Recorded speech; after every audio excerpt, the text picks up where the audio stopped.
FPL managers, guys, what is up? Today we are going to be looking at my Game Week 23 team selection and the two new forwards I brought in. Now guys, straight up, we're going to do a quick recap of the Game Week 22 results. Guys, my team did not do well in Game Week 22 at all. It was a disaster. I mean, thankfully I had Trent, the only guy who actually did something in my team, so thank God for that. But everyone else, when I say everyone, I mean everyone blanked. I got a total of 2 assists and 1 clean sheet as my only returns this game week. Solanke also decided it was a good day to not show up, so I got Mazraoui's 1-pointer on the bench instead of Solanke's guaranteed 17-pointer. And what's even more annoying about this Solanke injury is that he was about to go on the best fixture run of all time, guys. I mean, take a look. If you're wondering why there's 2 fixtures in Game Week 25, Spurs have a small chance of a double game week in Game Week 25. Tottenham would need to get to the League Cup final, unlikely. They would also need to get top 8 in Europa League, which is doable. So overall, this double game week isn't likely to happen, but the point is, it could. So we ended up going from 95k overall to 150k overall. It hurts, guys. And if you couldn't tell, the problems in this team are quite obvious. I mean, I think you can tell by looking at this, the front line is looking a little weak. And when I say the front line, I don't mean Isak, because that guy is a legend. I'm talking about Solanke and Jackson. These guys have got to go. To be honest, guys, I don't know how I kept faith in Jackson for so long, because the guy is a waste of space. I mean, he just doesn't finish his big chances or his expected goals, and he's bringing Cole Palmer down with him, guys. Cole Palmer's getting the expected assists, but they're not coming through as any points. So yeah, Chelsea as a whole, I need to ditch, especially considering they're playing away to Man City. So guys, on to the transfers I've made. Now, as you can see here, we've got Solanke and Jackson on the players out. But with the players in, the possible players in, we've got 3 lined up. Now, I have already made these transfers, so the players I brought in are guaranteed. But choosing between Mateta and Wissa was quite tough. Although the first transfer I made was very, very obvious. We went from Solanke to Gakpo, guys. Solanke's not going to be playing for at least 4 game weeks, so he's definitely gone. And who better to bring in than Cody Gakpo, guys? If you have not been watching the previous videos this game week, you don't know why I love Cody Gakpo so much. And I've already talked about why he's the best forward to go for in the game so many times this game week. I don't want to do it again, but I simply cannot resist. Guys, look at the fixture run. Look at the next 3 game weeks. That is pure gold dust, okay? You cannot ignore it. And his underlying data is better than all the other Liverpool attackers. Aside from Salah, guys, obviously, you know, Salah's not part of this conversation. So any of you out there without a Gakpo, I've said this 1,000 times, prioritise bringing in Cody Gakpo, because I promise you will not regret it.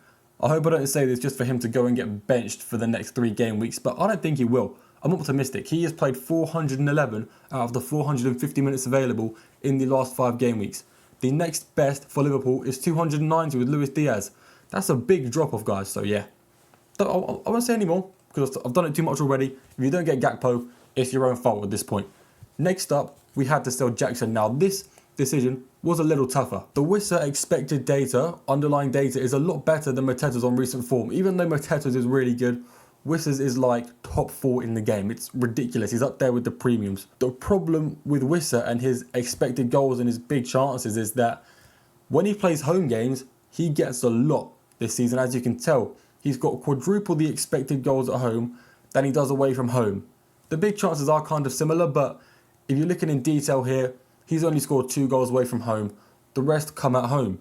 And why does this matter so much, guys? Why does it mean I can't bring in Wissa this game week? Well, Wissa, in 3 of his next 4 games, they're all away games, and it doesn't matter how easy it is unless it's Southampton, guys. Wissa is not likely to score in these away games. You're like almost no chance whatsoever. Then you got man like Jean-Philippe Mateta. Guys, Mateta, I'm not going to look at his fixture run yet because we've got another Crystal Palace player in the team. We're going to look at it as a whole, guys. Mateta has been putting away the expected goals. From 2.8 expected goals in the last 5 game weeks, he's bagged 4 goals. That is pretty solid. I mean, he scored the 4 goals in the last 3 game weeks, but yeah, we're looking across the last 5 because that's pretty much what I always do. I think it's a good way to look at recent form. To be honest, the forward market is just so damn competitive right now. I'm not going to lie. I mean, Gakpo, priority. Mateta, priority. Wissa, pretty good. That's 3 awesome forwards you could have in your team. Like, Wissa is still a decent option. It's just not as good as Mateta, in my opinion. You consider these 3 forwards being so good, then you remember, okay, Isak also exists. Chris Wood also exists. The forward market is very competitive, but I strongly believe Mateta is a top 3 forward in the game behind Isak and Gakpo. So if you guys can afford him, you have the free transfers to go for it, and you're not looking for a Liverpool player, Mateta should be your priority. Like, I'm not going to lie, guys, right? I would personally me, I would sell Chris Wood for Mateta. Maybe not sell Chris Wood for Wissa, but if you can afford Chris Wood to Mateta, it may sound scary because Chris Wood is getting a lot of points, but guys, we've got to be honest with ourselves. If you have been a Chris Wood owner these past few game weeks, you've been lucky, okay? Let's not beat around the bush, you know? I sound a bit salty, and that's because I am, but you guys have been lucky, and this is a great exit point. You know, Chris Wood playing away to Bournemouth, that's a really tough game. Mateta playing home to Brentford, that is very, very attractive. So, let's run up this team selection, guys. We're going straight into it. We're looking at Sanchez. I said I needed to ditch these Chelsea players, but goalkeeper transfers just suck, to be honest. They just suck, so I'm not going to do it because Sanchez also plays home to Southampton and home to Leicester in game week 27 and game week 28. I think it's worth holding on to just for a little while longer, but let it be known, I do not like Sanchez at all. I wish he was gone. If I could do it without using a free transfer, I would. Guys, we're going into defence now. We're going to start with the back three. We've got Gabriel playing away to Wolves. The reason I'm starting with Gabriel is because Gabriel is pretty irrelevant. I mean, Arsenal defence, most people either own 2 Arsenal defenders or 0. I'm in that middle ground where I own 1. Guys, the Arsenal defence, their clean sheets does not affect me. The Gabriel goal involvements do, that would be nice. I'd appreciate it, but let's be honest, it's probably not going to happen. So yeah, Gabriel's kind of just there. Going on to Lewis Hall playing away to Southampton. Now this one I'm optimistic for. The Lewis Hall effective ownership is still pretty high. Like, it's not going to pull me massively ahead of the crowd if he does well, but he does bits. It's more like if you don't own him, you're in big trouble. Lewis Hall got me one of my only 2 goal involvements last week. One of the 2 assists my team got. He ended up on 4 points, which, let's be honest, is kind of pathetic. But he is only a 5 million defender, like 4.9 million, so I really can't expect the world from him. He still did better than players like Salah, who are costing 13 million. Hopefully, this game to Southampton can be a nice clean sheet for Lewis Hall. Realistically thinking, a 6-pointer would be nice, but if he wants to get more, honestly, I won't complain. Finishing off the defence, we got a big dog here. We got a big dog in Trent Alexander-Arnold. Now, guys, I know for a fact his ownership is going to go sky high, so this man probably doesn't help my rank that much anymore, but he is my hero for last game week. He got me over the line. I say he got me over the line. My rank tanked massively, but, you know, he did his bits for the team when no one else did. So for that, I'm always grateful for. So I'll be cheering him on either way, even though it doesn't really matter what he does either. The defence is actually kind of boring, guys. I'm not going to lie. All of these defenders, they're so high owned. I think everybody has the same back 3 at this point. I mean, who else would you own? Munoz, maybe? What other defenders do people own? I can't even think off the top of my head. Maybe Konate.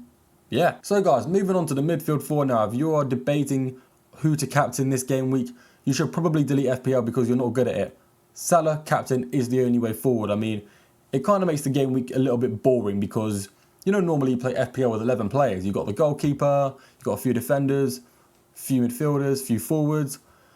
When you play in this modern day of FPL, right, and specifically this game week when the captaincy is so obvious, Salah, Palmer and Isak, everybody's got them.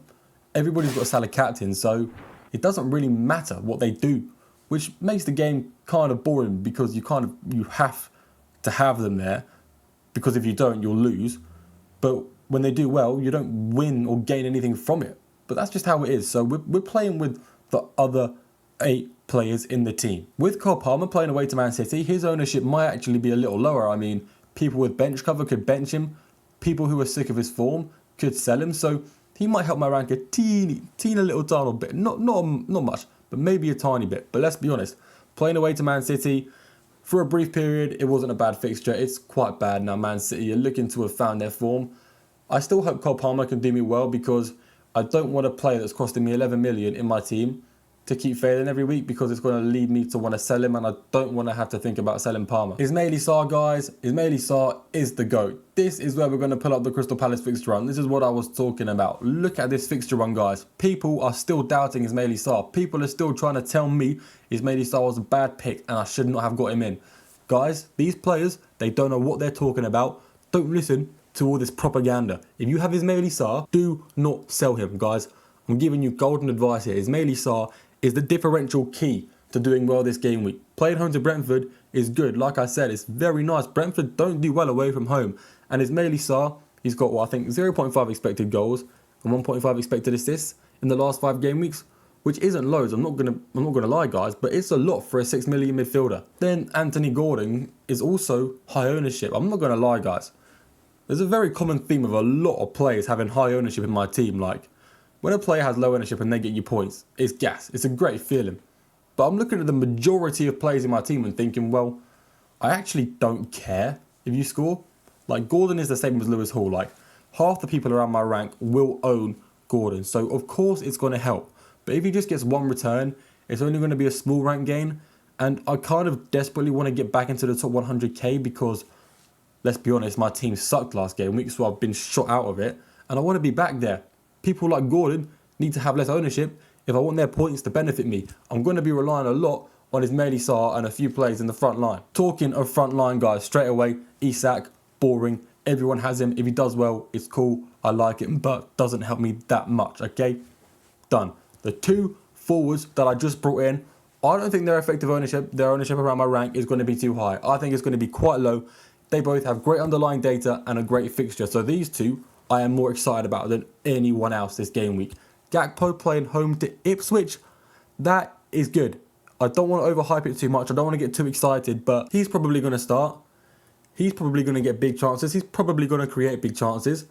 And his ownership is not going to be so high, like I've already said. That is huge potential for a green arrow. He could get all the red arrows I've got in the past few game weeks, just paint them green, whip out a paintbrush, start sorting them out, you know, pattern them up, because I need this man to really shift my team. I need him to shift momentum in an upwards direction, because if he's not going to do it, the only team I have left to rely on is Crystal Palace. And I don't want to be a guy who sat here relying on Crystal Palace players as my only route to a big green arrow. Guys, that's dangerous stuff, because Crystal Palace, right, they're on good form, but they ain't that good. They can't just fully change my FPL team. They can't change my rank in 1 game week. Anyway, guys, that's me talking through the whole team. Up in waffling on. I'm yapping non-stop. Guys, this is how I go into game week 23, and then I'll go into double game week 24 with 2 free transfers, but because I'm already tripled up on Liverpool, I may not need to use those free transfers. Guys, and let me know what you think of the transfers I made. Am I a bad FPL player, or did I make the right decision? Well, I am a bad FPL player, I know that. I still think I made the right choices. If Wissa does go on to outscore Mateta, unlikely by the way, if he does, I'm going to be sad. I may cry myself to sleep because I'm unhealthily obsessed with this game. But either way, it is what it is, guys. If you did make it this far, thank you very much. You know you're greatly appreciated. And yeah, I will see you all in the next video.